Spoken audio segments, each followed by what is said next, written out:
Hurling on Off the Ball. With Board Gosh Energy. Hurling. It's anyone's game. All right, I'm delighted to say we're going back to Anthony Nash. Anthony, good evening to you. Good afternoon to you. How are you? I'm great, Ger. How are you keeping? Yeah, good. I thought maybe because it was later that you wouldn't be in the car, but it turns out you're always in the car. So I was on, I said it last week there in your absence that someone tweeted underneath one of the videos. It was like, would this fella ever get a room? Like, unfortunately, Joe, you're delaying my inevitable pain of going into the gym. So the longer this call goes on, the better. All right. Are you still addicted to the gym post-career? Is this something that you think you'll do for the rest of your life? I have two choices. I can look like the Michelin Man, or I can go to the gym, because I put on, if I walk past McDonald's, I put on weight very, very easy. So I put on, if I walk past McDonald's, I put on about 10 calories. I just need to put it on. I always did. I always need to put on size and weight throughout my career. I just come back in the off season a little bit rounded and take a few months to get back into it. But so I have to keep going. Right. And do you enjoy it still? The gym part, yeah. Like, as a goalkeeper, you hate running. Like, I went for a 6k run. It was my first thing, and I captioned it on my Strava app as "Run Piggy Run," like, because I hadn't ran in so long, and geez, I was in bits. I was nearly cramping after it. So like, cardio was never my forte. It was always gym work or power exercises for goalkeeping. Like, so that was my excuse anyway. I remember one time we got a tour of where the Dubs were doing training, and they would put stuff up on the board, and Cluxton was like far ahead in there was loads of particular ones that were around flexibility and short area quickness, and I remember thinking, that's really interesting, that like the level of dexterity that he has, which you can clearly see. Now, this could be 10 years ago at this stage, so the information's probably well out of date now, but it was really interesting to see the specifics, and the what he was good at was like, it was a transferable thing to the pitch. 100%. Like it's gone to the phase now where S&C coaches are training people in lines. Like cornerbacks and fullbacks need to be able to sprint, those 10 or 30 yards. Midfielders also need to be able to sprint, but they need to have more cardio and anything like that. So it's after breaking down even to levels of where it used to be goalkeepers doing one thing and outfielders doing another thing. Now it's even, working on a cornerback, being able to have explosive pace, on a constant basis, while a midfielder might be able to just get up and down the field. And, it's really gotten position and sport specific. But like, as a goalkeeper, I always remember like Barry Nash's dad, Mahal, and my other uncle Declan playing for Limerick, and they used to always say to me, it was about flexibility throughout my career, that if I was to extend my career, I am the worst man in the world to stretch. But like, you hear Ryan Giggs talking about yoga extending his career and stuff like that, like, that like your body being able to go into a position.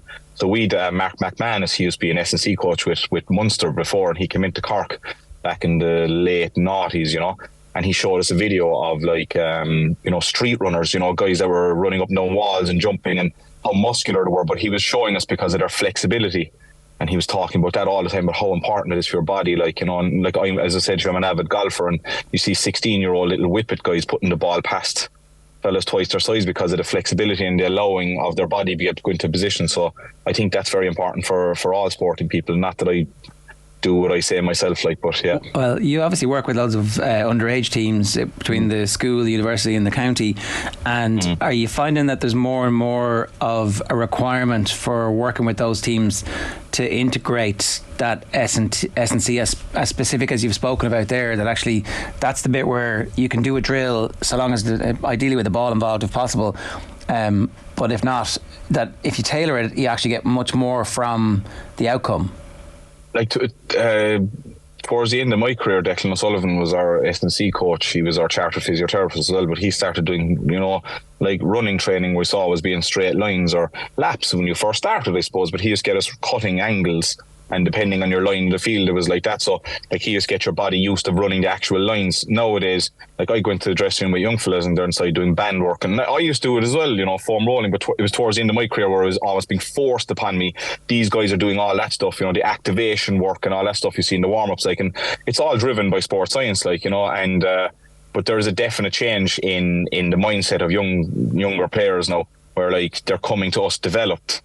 They're in the gym, Jesus Christ, like, I'm going, as I said to you, joke there a second, I'm going to the gym here, and there's young fellas inside the age of 14, 15 pumping weights, where I didn't start doing gym work till I was 19. The doctor told me when I was younger, you shouldn't start doing weights till you're 18 till your body forms. That was my idea. Now they're inside doing body weights and then going into actual programs. like the game has gone, like we talked about rugby, gone, massive strength and physicality and everything. Like GA in a couple of years' time is going to be not as big and strong, but definitely as physique based. Okay, one of the other things I did want to talk to you about this week, and the lads were talking about it during the week, but specifically about how you can talk yourself into anything in a dressing room and try and use the motivation. And it did put me in mind a little bit of, in the immediate aftermath of the game that La Rochelle won against Leinster, there was 5 or 6 things which were apparently massive, big deals. In the moment, they were massive, big deals. The Leinster fans had done something on the way into the ground. There had been an incident around the coin toss where it was either alleged that the eyeballing was too intense or not respectful enough. There was a room in the ground for the family members, and actually it wasn't big enough, and they had to get a bigger room in the Wanderers Pavilion to accommodate all the people, and none of it mattered. In the end, none of it actually mattered a hill of beans, right? But in the moment, it all built up to 1,000 pieces of information that you were able to use to crystallise and turn into something. Is that why Limerick are coming off saying, Mick was making the point to me beforehand, 5 weeks ago, John Kiley was saying, they're talking us up too much, and now it's like, they were talking us down too much. It's like, well, none of it's true.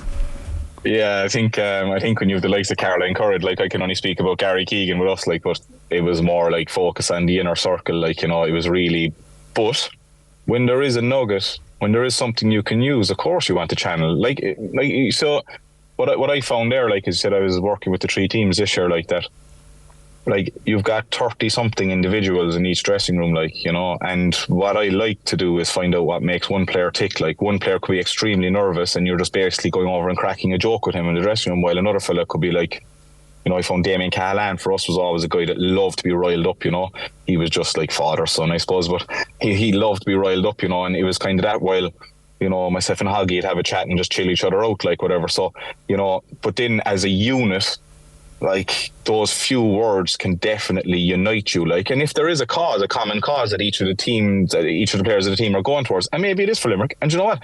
Every team is using something, but I think Limerick's focus, and I keep saying this, is if they play the way they're supposed to play. So I remember seeing a picture in the dressing room after the Ireland final where they had things up on the wall, like if you score 3 or target, score 2 or 3 goals, so many tackles, this and this, and they know if they hit each of these that they'll win it.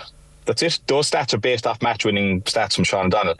If they hit those, they will win the game, and I think that's what they mainly focus on. If there's an outside resource that they can use to get themselves going, of course there is, and I would use that in dressing rooms. It depends on the team. Like this year, NUIG and UL played in the final. Like, and after last year's final, NUIG were, saying that, because of the sending off, they were a better team and all that. Like, and sure, we mentioned that inside the dressing room in UL. Of course we did, and then our boys came out and wanted to prove a point that no matter what, that they wanted to be the better team. So like it's and look, there's no secret to it. Every manager uses something. Everyone says something, and be it, you're going to use whatever you can to win. But I still think that Limerick and all the good teams like Dublin are self-driven and self-focused, and like basically what it's called is kind of searching for your own perfect performance. That's what it is. Now, cringe and all as it is, and cliche as it is, that's what they're doing. If Limerick perform to the best of their ability, they're still the best team in the country, and that's what they're searching for. Do you think they're getting closer to it on the basis of what we're seeing? Yeah, I think I said it to you a couple of weeks back. I think the longer they're in this championship, the worse teams are going to fear them. Like, now they're out of months. Like, that Munster championship was just ridiculous. Like, when it came to, hits, injuries, pace of play, amount of, really intense games. Like, so they're getting out now and they're getting their break that they need and deserve. And if we look back over the last few years, their 2 best performances over the last few years have been in semi-finals and finals. Now they're in a semi-final, like, and it's up to the other team to bring it to them again. And like, it looks potentially a Galway Tipperary winner, I think, meets them if that's the way the quarterfinals will line up into the semi-finals or like that. Because let's say Clare get there, so like, it's up to Galway or Tip or whoever meet them to bring their game to them. But I just think once Limerick get to Croke Park, I think they turn into a different animal altogether. And the 4 weeks it's really unknowable. Massive. And like, so we hope to see Cian Lynch play back at Cian Lynch levels, because he's such a transformative figure, and we just haven't seen that now it'll be a season and a half up to the semi-finals, but those 4 weeks could be all he needs to get to the level where he's back able to contribute for at least half of the game, and that's a sliding doors moment for the championship. back in the noughties, just talk about Brian Cody getting Kilkenny teams used for All-Ireland semi-finals and finals because he knew that they were going to be there, and I'm not saying John Kiley knew they were going to be there or anything like that, but their S&C team and their physios know what it's like to prepare for a 4-week gap, and they'll know exactly what they've got to do. I'm sure the players got a week off, to go, or however many days, got a few days off to go and chill out and relax. And then you get 3 weeks of training, and if it's Cian Lynch that didn't need the break, he could have been training himself, he could have been doing something. They'll allow him a couple of AVB games, maybe even Patrick Twell have a league game that he can go back and play in, all these advantages will be there. And then, like you're talking about, one of the best hurlers, but at the time he got injured, the best hurler in the country, coming back in and adding to your team, is just something that, I think as a spectator, I don't think any manager is going to go out and go, oh, Cian Lynch is out for the rest of the year. I don't think that, but you're talking for Limerick, for a boost for the likes of him coming in, is just, I think it could be the final piece of the jigsaw for them. What about Galan's efficiency and quality shining through the way it has done after the off-season that he had as well? I feel sorry. Would the Clare cornerback, which one was it again? I'm sorry, no, I should have Galvin. Galvin. I feel sorry for him. I won't lie, because Cian Nolan, sorry. Yeah, Cian Nolan, yeah. Because if you look at the space that they had, during the commentary they were talking about John Conlon maybe sitting a little deeper. Now it's very easy for us to sit back and say John Conlon should be sitting a bit deeper, but Nolan was in 45 yards in space in currently the best forward in the country. If you mark Galan from in front, he'll play a hurley from behind and he'll catch the ball. That's as simple as that, and that's a goal. You play Galan from behind, his movement is so good it's outside. So you do need help as a cornerback, especially when there's a 2-on-2. 3-on-3, fair enough, or a spare man. So I do take sympathy on him for that. Look, it's been spoken about that he was left on him for so long, and probably what made it worse for him was Shane O'Morey came on and won a ball off Galan. Whether Shane O'Morey would have lasted the whole game, the same thing, but I just think if you're on a fellow one-on-one in that much space with the ability Galan has, and when he turns it on, he's just so, as you said, so efficient. He's lethal. He's so good in the air, he's so good in the ground, and that's the last 2 games. He's been man of the match.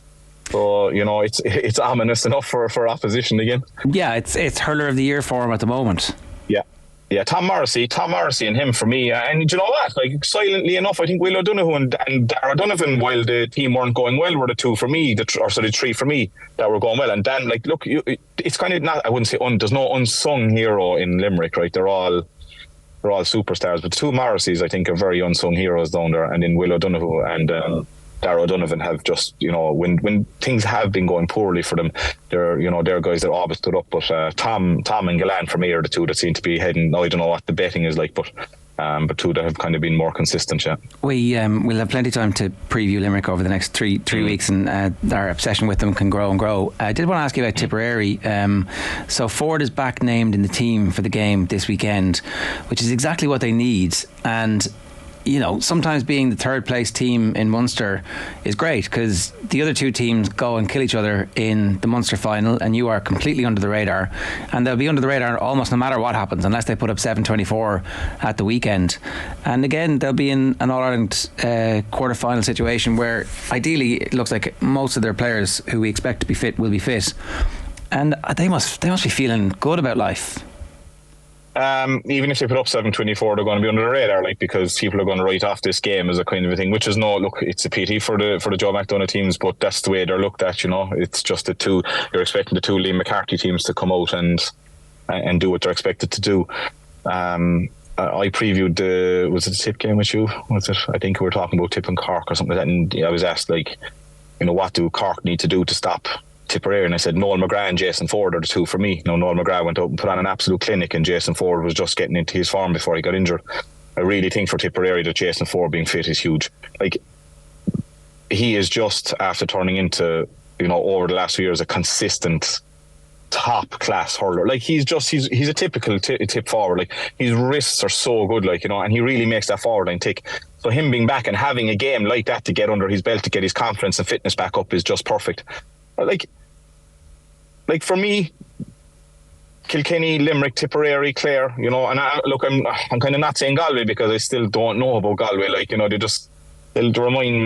They just haven't found their consistent basis. But Tipperary are in the show for not Ireland for me, definitely. The way they played in Munster, bar that game against Waterford, which I'm sure Liam Cahill has, kind of circled the wagons down there like he does, and then have them right. So I think they're coming in. I think they're coming in great position. Listen, all you want to do in Munster is get out of Munster. get out, just get out and have the freedom of getting out. So it'll be, I think they'll have time now the weekend to kind of throw the shackles off, enjoy it, and then be facing a quarter final. Yeah, because like the bones of the team know what it's like to actually win All Ireland, which there's few enough of those still around, and as you say, like they have a. They were brilliant in those opening games, but that Waterford game, I suppose, is such an aberration that if they can manage to scratch it off and understand exactly why it happened, or if there's a reason why it happened that we're not aware of, if there was a virus gone through the group or something, I don't know. It's something that we completely underrated the challenge. They thought that Waterford were on their holidays, whatever. Then you would give them a big opportunity to cause significant problems later on. Why not Galway in the same breath, given that it was a fluky defender's goal from the edge of the D that gave Kilkenny victory against them? The amount of Kilkenny players that were out injured, for me, I just think Kilkenny, how, like, in fairness to them, what they did, like, I just think, look, have Galway the potential to win All Ireland? If they absolutely do, I would not say that, but just this year they just haven't shown. They haven't shown, like I said it before to you, that every county would love a young Joe Canning, but Christ, Galway are missing him big time. You know what I mean? They're really missing that help to Conor Whelan above. I just don't think the rest, like Nyland and Concannon, are coming. They're very good players, but I think the dependency still always seems to be on Conor Whelan to get those, the really big scores and stuff like that, And I think if they just had, like I'm a huge fan of Jason Flynn. I don't know why he doesn't start for Galway teams. I always, feared playing him. I thought he was great hands and everything like that. So I don't know what the reason is there, but if they could find a consistent informed Jason Flynn to add to that forward line, it's something that they're there. But I just felt with the injuries Kilkenny had, and still to go out and beat Galway, I just don't know. I think if Tip and Galway meet, I'd fancy Tipperary. I'll put it that way. So that's why I've kind of Tipperary ahead of them in that bracket there. And it's not a Munster-Leinster thing. I just think that when you look at, like, Jesus, Kilkenny were missing 6 by the end of the game or something like that, 5 or 6 of their starting team, or something like that, or subs and stuff, and still managed to pull a win out against them. In terms of the performance that Kilkenny had, coming through that situation where you're missing what you're missing, and again, we really don't know what the situation is with Adrian Mullen's thumb. Again, we'd really love to see him play in the championship this year, because he's definitely really entering a kind of sweet spot in his career. Yeah, you feel like he could be the hurler of the year if he had a clear run at it.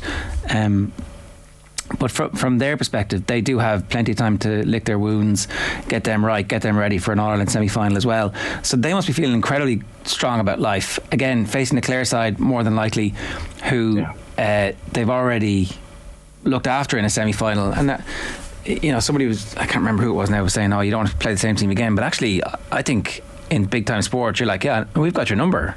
Come and prove it.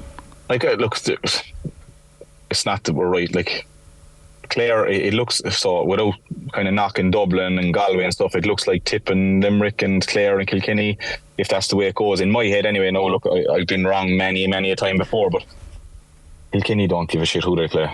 Never have, never will. Be it the team they played last year, be it the team they played next year, be it the team whatever, they don't care. They just want to be in an All-Ireland semi-final. And the most important thing here is the likes of Carey, Mike Carey, Reid and Mullen and all them, getting them all back, getting all injuries right and stuff like that. Then Kilkenny, to me, it's going to be a cracking semi-final, because Clare will also love the chance, the opportunity, and want to prove the fact that they're the number 2 in the country at the moment. Like, currently, out of the ranking, you'd have Limerick first and Kilkenny maybe.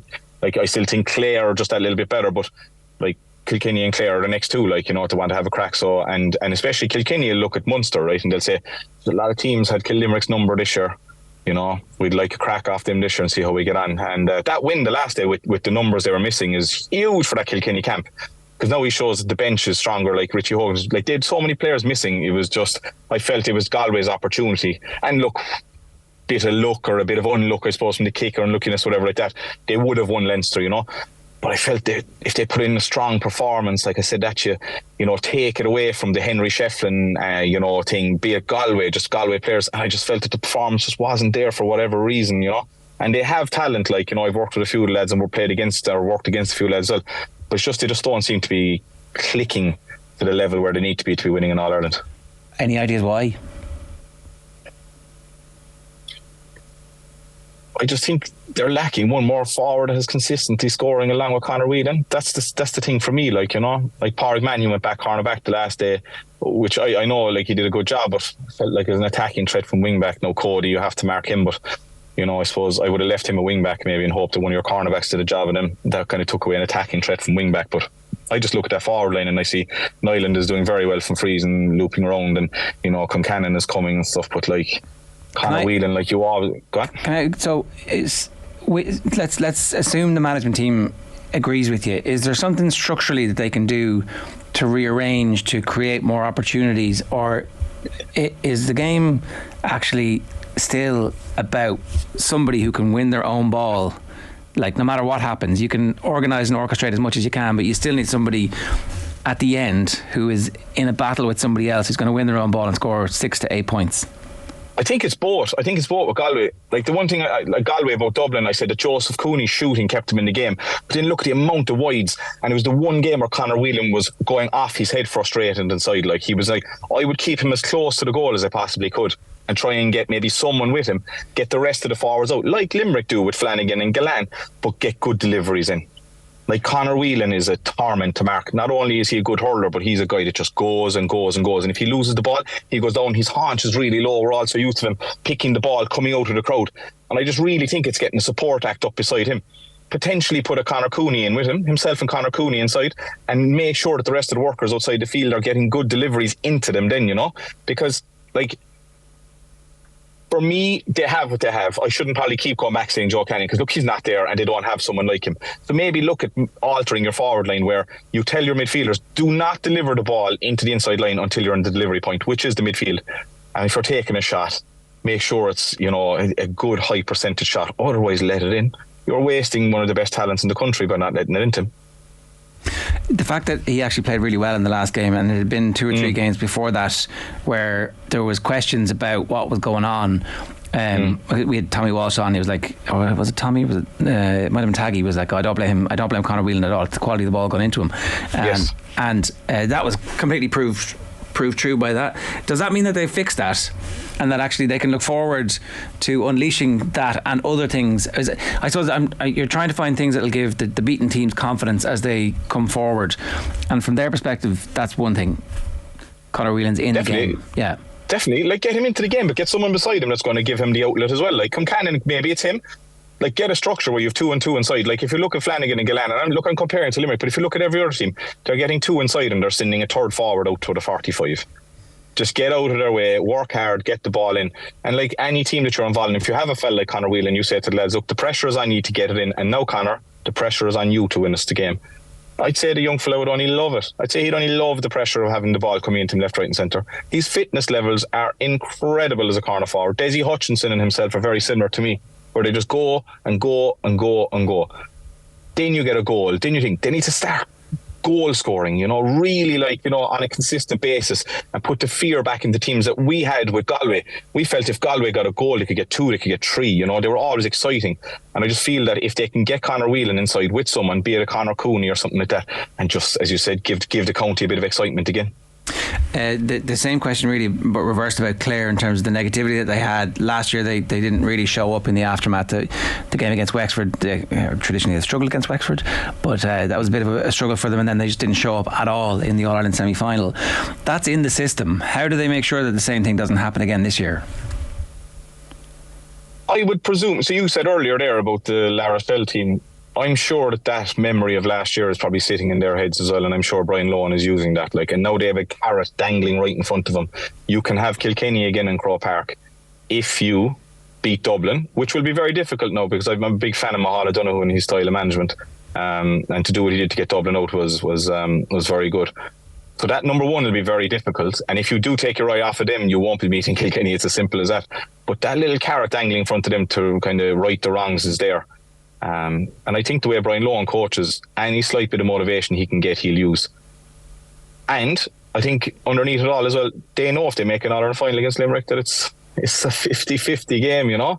Like, they'd only relish a trilogy there, and I think a lot of spectators in Ireland wouldn't mind it either. So I think that's there. I think the experience of losing John Conlon from last year is there. Not that they'll want to lose him. Jesus Christ, you see what Conor Cleary being lost the last day. I know, to go back to Nolan, whether Conor Cleary would have kept Aaron Gillan as quiet in that much space, we don't know either, so we're not wrong on him. But they probably have 4 or 5 players that they really, really don't want to lose. And but I think the carrot of Kilkenny number 1 there is the one that's going to keep them focused. Frequently I've talked about how great the Mayo team was that pushed the Dubs all the way to their 6 in a row, and people like, well, they're not a great team because they never won anything, right? But I would argue that was the greatest Dublin football team, the Dublin greatest football team of all time, and they drew a load of All-Irelands against this team. That team scored 2 own goals against them and still only managed to draw, or did Dubs win that one by a point? My point about this Clare team is that they're on the brink of absolute greatness, because it's been a draw in the Munster final, beaten by point after extra time last year, beaten by point this year, beat them in the Gaelic rounds, and was it a draw in the group stages the previous year as well? Or certainly it was a point defeat. It was one or the other. Like that, in Ennis, that's incredible. It is like, in fairness to, like I always said, whatever it is, I said this to you last time, like, whatever it is about Limerick and Clare, there seems to be an awful, no matter if one team is dominating, the other isn't, there's always that kind of, rivalry, because they're literally so close to each other. And the fact that they lost by a point in the Munster final in the Gaelic rounds as well, they'll really see it. I think that's listen, if you're a Clare hurler, you're excited that you asked the chance of meeting them again in an Ireland final. That's it, you have to be, because you're good enough to beat them. You've as you said, you've beaten them. You lost by a point, and under certain circumstances it could have been a draw, but I really think that if they lose their focus this year, then there's something seriously wrong in the group. I don't know whether they'll make an Ireland final. That Kilkenny team, if to get everyone back, it's very good, but they should be giving it one hell of a crack, Okay, so it feels still like Limerick obviously the team to beat, and if they do improve the way they traditionally improve in the semi-finals and finals, then they'll be worthy winners. But the point you made earlier about everybody getting a little bit closer to them this year, there's more tape, there's more plans, more opportunity for people to say, well, Cork tried this, Waterford tried this, Tipperary tried this, and Clare tried this twice, and it worked here and here, but it didn't work there. That's what the analysts are doing over the next few weeks, I suspect. 100%, and then all you got to do is put 15 players good ones to mark them on the field. And sure, Clare would have done the same, but if Aaron Gillan turned, we haven't seen the best of Croke Park yet, we haven't seen the best of Cian Lynch, we haven't seen the best. They still possess the best players. There's no point in saying otherwise. Other teams are coming, but every other team would fancy beating each other. That's the thing. Every other team is hoping that they get their best performance to beat Limerick. That's the difference here. If Limerick hit the form they can hit, I don't think there's any man in the country would sit down and bet against them. Maybe I'm wrong. But they're still rightly the favourites, because the one thing there last day was Flanagan probably didn't have his scoring hat on, Gerard Hegarty was good enough, whatever like that, and Graham Mulcahy did his usual thing, but it was Gillan carried it. No, Gillan's quiet the next day. Flanagan will step up. Do you know what I mean? They just have these fellas that are just, able to help each other out. But for me, Limerick still, and then the rest. But look, it's not going to be one-sided in either semi-final. That's the difference this year. It's not going to be a hammering, so you're hoping to whoever gets there. You're even interested in 2 extremely, extremely good quarterfinals, let alone semi-finals. So you're hoping for, 5 very good games between here at the end of the year. But look, I'm assuming the weekend will go the way it's going to go, but it's going to be over before we even know it. Anthony, enjoy your gym Absolutely. session. Thanks a million. Oh, thanks, sorry. I'm trying to keep talking now. That's Anthony Nash giving us his thoughts there. Hurling It's Anyone's Game. Off the Ball is teamed up with the Senior Hurling Championship sponsors Board Gosh Energy to uncover stories highlighting the positive impact that hurling has had on people's lives. For full competition details, please visit boardgoshenergy.ie/BGEGAA. Hurling on Off the Ball With Board Gosh Energy. Hurling. It's anyone's game.